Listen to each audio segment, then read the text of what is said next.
Alors, du coup, comment nous, médecins, on fait le diagnostic? Voilà, comment dépister? Pour dépister, d'abord, il y a ces signes cliniques que je viens de vous évoquer. Et il y a également l'interrogatoire que peut... Alors, il faut voir son médecin. Et il y a l'interrogatoire que peut faire le médecin. Pour ça, il y a des choses très simples aussi, qui sont le test d'Edworth. C'est le test de somnolence qu'on trouve sur Internet, hein, tout simplement. C'est-à-dire que si certains auditeurs y pensent ou l'entourage en disant « Tiens, mais est-ce que mon conjoint ne fait pas ça ?» c'est facile d'aller chercher ce test ou là de faire un arrêt sur image. Bon. Alors, les questions sont simples, voilà. Et on répond de 1 à 3. 0, c'est bien sûr quand on n'a pas, mais je le dis parce que c'est important. Assis en train de lire, en regardant la télévision, assis inactif dans un lieu public, passager d'une voiture ou d'un transport en commun, roulant plus d'1 heure sans interruption, allongé dans l'après-midi, donc la sieste lorsque les circonstances le permettent, assis en train de parler avec quelqu'un, assis au calme après un déjeuner sans alcool, dans une voiture immobilisée quelques minutes, à un feu rouge ou dans un embouteillage. Voilà, vous avez compris que la gravité est croissante et selon le score, nous savons s'il faut consulter et enregistrer rapidement ou moyennement, disons.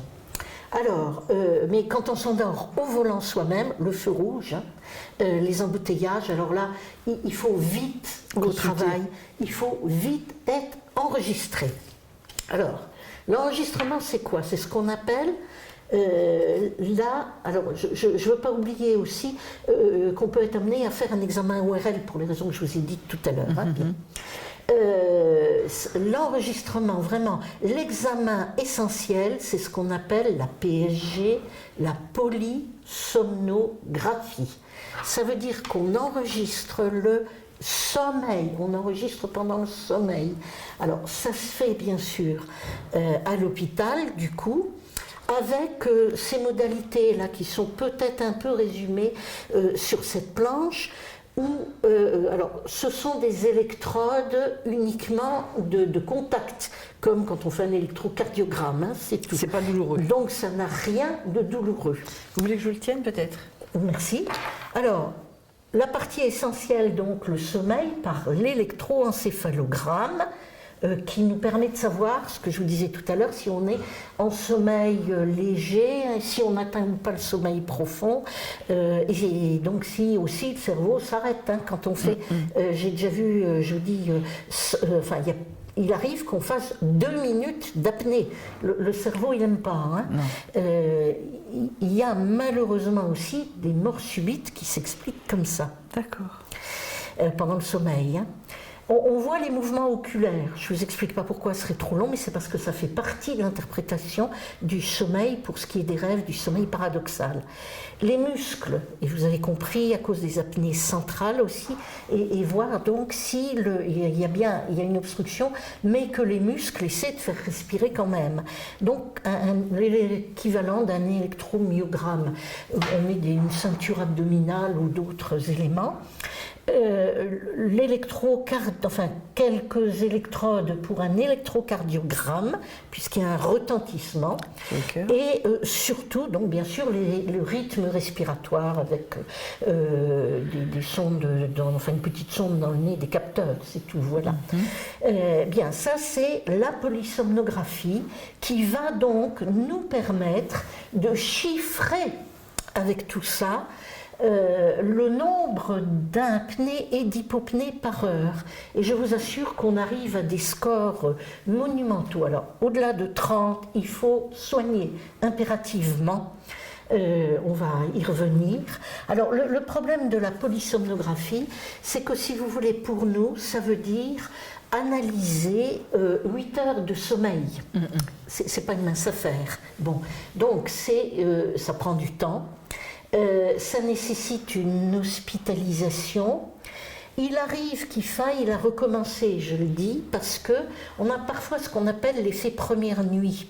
C'est-à-dire quand on se trouve dans une chambre d'hôpital, les bruits de l'hôpital, et qu'on a des électrodes, même si ce n'est pas douloureux, on n'a pas l'habitude de dormir comme ça. Donc là, on peut dormir que sur le dos d'ailleurs, hein, pratiquement. Donc c'est compliqué et il arrive qu'on n'ait pas un sommeil satisfaisant. Il faut au moins quand même 6 heures qui soient mesurables. Oui. Bon. Donc il peut arriver qu'on doive recommencer. Comme c'est chronophage, il arrive que, et surtout dans des cabinets, si vous voulez, qui sont un peu spécialisés, on fasse une simple polygraphie. C'est-à-dire que une personne vient le soir, on lui installe quelques électrodes de la respiration, mais pas du sommeil. On ne peut pas enregistrer de sommeil dans ce cas-là. Et on voit quand même avec d'autres éléments, si c'est un bon enregistrement, on peut quand même apprécier l'index d'apnée-hypopnée, disons. Mais ça, c'est quand les syndromes sont majeurs, on va dire. Hein, et puis surtout quand il y a une hypersomnolence diurne importante, on peut aussi à ce moment-là l'envisager. Mais du coup, il arrive que ce soit plus compliqué d'interpréter parce qu'on n'a pas le sommeil, parce qu'on ne sait pas, quand on interroge quelqu'un, j'allais dire, c'est ce qu'on sait bien aussi, quand on interroge quelqu'un, surtout une personne âgée, de dire est-ce que vous avez dormi de quand à quand? Ah oui, mais j'ai pas dormi, je me suis réveillée à 4 heures et jusqu'à 6 heures, j'ai pas dormi. On voit en faisant les enregistrements que c'est une impression, c'est les éveils, les micro-éveils qui donnent ça, et en fait on dort quand même. Donc la polygraphie seule n'est pas l'examen, comment dire, le meilleur examen, mais donc s'il ne permet pas de conclure, on va quand même à la polysomnographie. Voilà, bien. Ça c'est pour le diagnostic de la maladie. Et est-ce qu'il existe des traitements? Oui. Alors, les traitements, c'est aussi des sigles, la PPC, c'est-à-dire un masque de pression.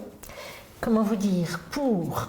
Si on met un masque sur cette situation que je vous évoquais tout à l'heure, c'est-à-dire c'est bouché, ça passe pas. On met un masque. Et à ce moment-là, on envoie une pression qui force les voies respiratoires à s'ouvrir et permet que l'air passe. On est bien d'accord, c'est l'air, parce que certains croient que c'est de l'oxygène. Qu'on envoie, c'est uniquement de l'air. Absolument. Voilà. Ah non, c'est pas mettre de l'oxygène. Tout à fait. Non, c'est de l'air. Puisque l'air ne rentre pas de manière naturelle, on force en mettant un appareil sous pression. Alors, d'ailleurs j'ai mis là aussi ce qui est indiqué comme le traitement de choix, puisque ça, vous voyez à nouveau l'obstruction ici, on met la PPC, le masque, nasal en principe, et hop, on force à s'ouvrir. On fait ça aussi en essayant pendant une période quelle est la pression efficace. Alors, je crois que c'est important pour que les gens ne soient pas effrayés de montrer ce qu'est le masque. Alors là en plus, on a un masque qui est nasal et buccal, mais maintenant on fait essentiellement des masques nasaux uniquement. C'est-à-dire qu'avec quelque chose qui est très souple, en silicone, un masque qui est mis ici, autour du nez. Et parfois, quand les gens respirent trop par la bouche, on peut mettre ce masque bucco-nasal, mais c'est le même principe. Alors, il est fixé à la tête et il est relié ici par des éléments qui sont mobiles, très articulés. C'est-à-dire que là, on peut dormir sur le côté sans problème. Et il faut mettre ce masque au moment de s'endormir et l'arrêter au petit matin. On adapte la pression nécessaire. Je ne vais pas rentrer dans les détails techniques, c'est un problème technique ça pour nous. Donc avec ce masque, cet appareillage, quels sont les résultats ? Alors, mon expérience, mais celle rapportée dans la littérature, c'est que vraiment, quand le syndrome d'apnée du sommeil est net, hein, en partant de 30-40, mais on en a, je le rappelle, à 80 par heure, à 120 par heure, les résultats sont spectaculaires, à tel point que les gens ne veulent plus s'en passer.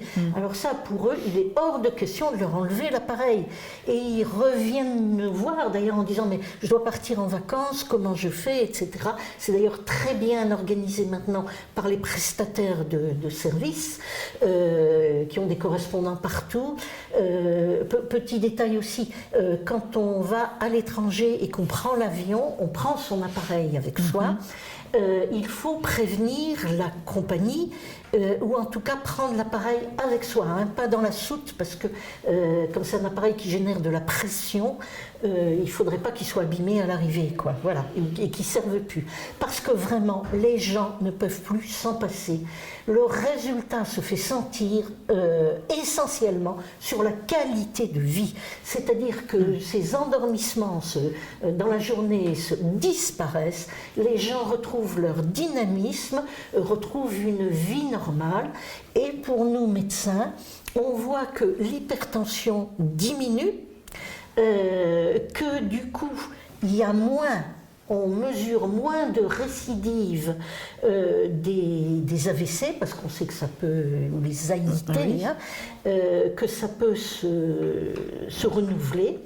Les troubles du rythme aussi, enfin les cardio, d'ailleurs, certains cardiologues se sont mis aussi à la polygraphie, en l'occurrence, parce qu'ils voient les retentissements sur la pathologie cardiovasculaire.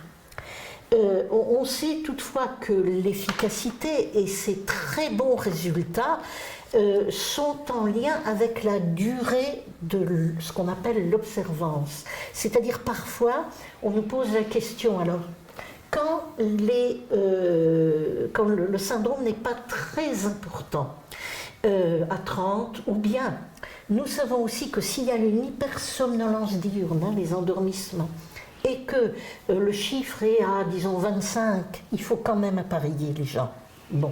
Et quand le syndrome est moins important, le masque est peut-être moins bien supporté. Et puis il y a des gens qui de toute façon refusent, mais il faut qu'ils essayent, parce que je vous assure que une fois mis le masque pour des gens malades, ça change la vie. Mais ça leur change. Et du coup, si vous voulez, il faut au moins 4 heures par nuit de maintien de l'appareil. Hein.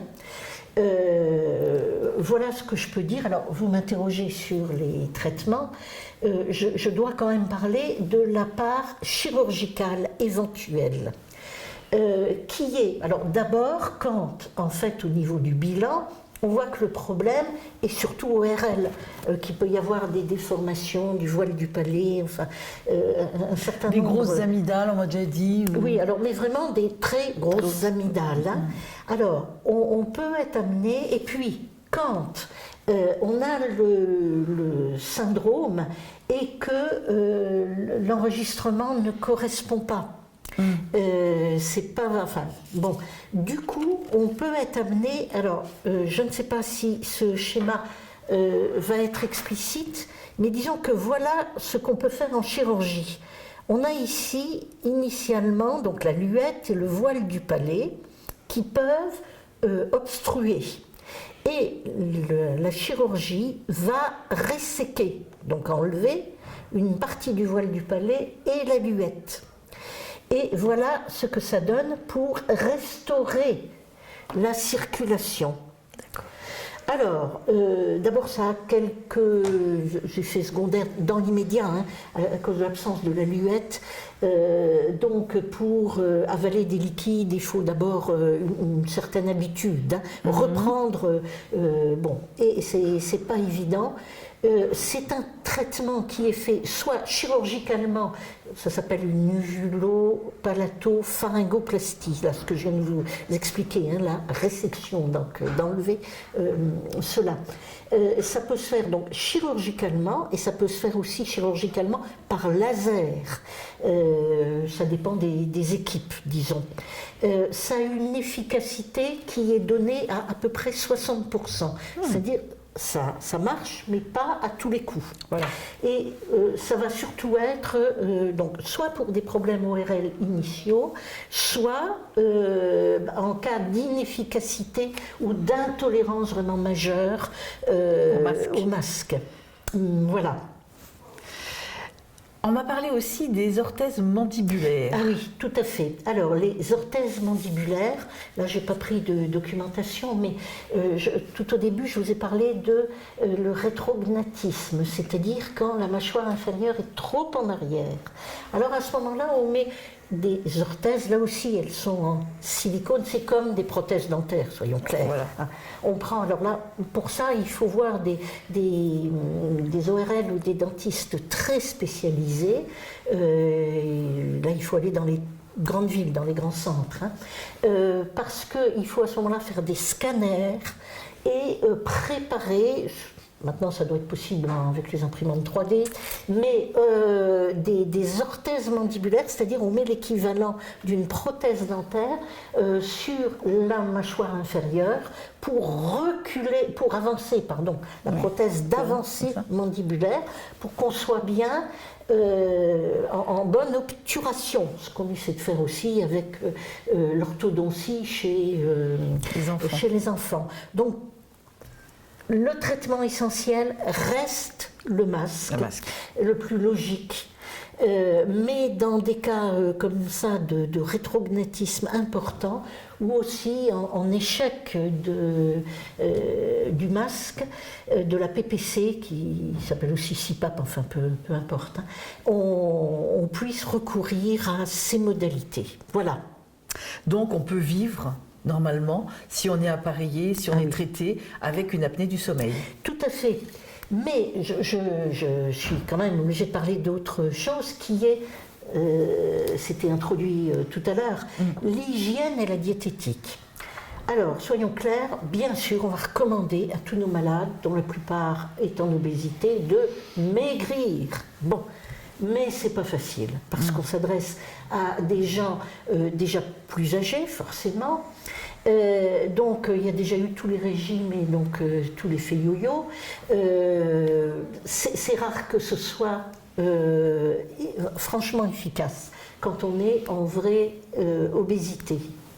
En revanche, accessoirement, pour les gens appareillés, et il y en a, ça touche, entendons-nous bien, 30% de la population de plus de 65 ans. Tout à fait. C'est important. Et ça arrive avant aussi, bien évidemment. On appareille des gens à 40 et à 50 ans, pas de problème. Il n'y a pas de limite inférieure d'âge. Bon. Ni au-dessus d'ailleurs. On peut appareiller à 80 ans. Voilà. Alors, si on perd du poids, de le dire au moins au prestataire de service qui vient pour l'appareillage, et bien sûr au pneumologue ou à l'ORL ou au neurologue éventuellement qu'on revoit parce qu'il faut peut-être réévaluer le traitement. Et à l'inverse, si on reprend du poids, il faut aussi en prévenir, aviser. Alors, on peut quand même donner des conseils de bon sens. C'est d'éviter les repas trop chargés le soir. Trop chargé à tout point de vue, c'est-à-dire trop chargé en nourriture, parce que à ce moment-là, il y a aussi une influence du diaphragme qui vient jouer, on respire moins bien quand l'estomac est plein. Et puis trop chargé en alcool, c'est très important. Alors évitez l'alcool le soir, tant qu'à en prendre, prenez-en plutôt à midi que le soir. Enfin, pas en conduisant, bien évidemment aussi. Bon. Petite mesure aussi, évitez de dormir sur le dos. D'ailleurs, je vous ai dit, c'est en 81 qu'on a commencé les premiers traitements par PPC. Ça veut dire qu'en 90, on ne soignait pas beaucoup de gens encore. Et à ce moment-là, on recommandait aux gens, pour les empêcher de dormir sur le dos, quand ils avaient un pyjama ou une chemise de nuit, de coudre des balles de ping-pong dans le dos. C'est pas confortable, ça empêche de dormir sur le dos, donc on dort sur le côté, on fait moins d'apnée. Bon, faudrait pas en arriver là quand même. Bien. Mais une autre chose importante, les médicaments. Alors les sédatifs, bien sûr, je vais être plus clair que ça. On ne prend pas d'anxiolytiques quand on a un syndrome d'apnée du sommeil, puisque tous les anxiolytiques, enfin je ne vais pas étaler les maladies, c'est aussi bien le Tranxène, le Temesta, un certain nombre de choses, le Xanax en est un aussi, etc. Bon, je ne peux pas en citer 50, mais oui. Les anxiolytiques agissent sur le centre du sommeil. Donc, en endormant le centre du sommeil, ils accentuent le syndrome d'apnée du sommeil. Donc quand on a un syndrome d'apnée du sommeil, on ne prend pas d'anxiolytique, on ne prend pas de somnifères. C'est formellement contre-indiqué, ça aggrave la maladie et comme ça agit sur le centre, les centres cérébraux, j'allais dire que par rapport à la réaction normale de micro-éveil, ça l'atténue. C'est extrêmement grave, voilà. Alors, des aspects peut-être un peu pratiques et particuliers, la conduite automobile. Quelqu'un qui a un syndrome d'apnée du sommeil, s'il n'est pas appareillé, n'a pas le droit de conduire. Donc ça nous conduit. Si quelqu'un dit « Ok, j'ai des apnées du sommeil, mais je refuse de prendre le masque », on est obligé de lui dire et de lui écrire vous ne pouvez pas conduire, vous devez aviser la commission du permis de conduire. D'accord. Alors, le médecin ne peut pas le faire, on n'a pas le droit, nous.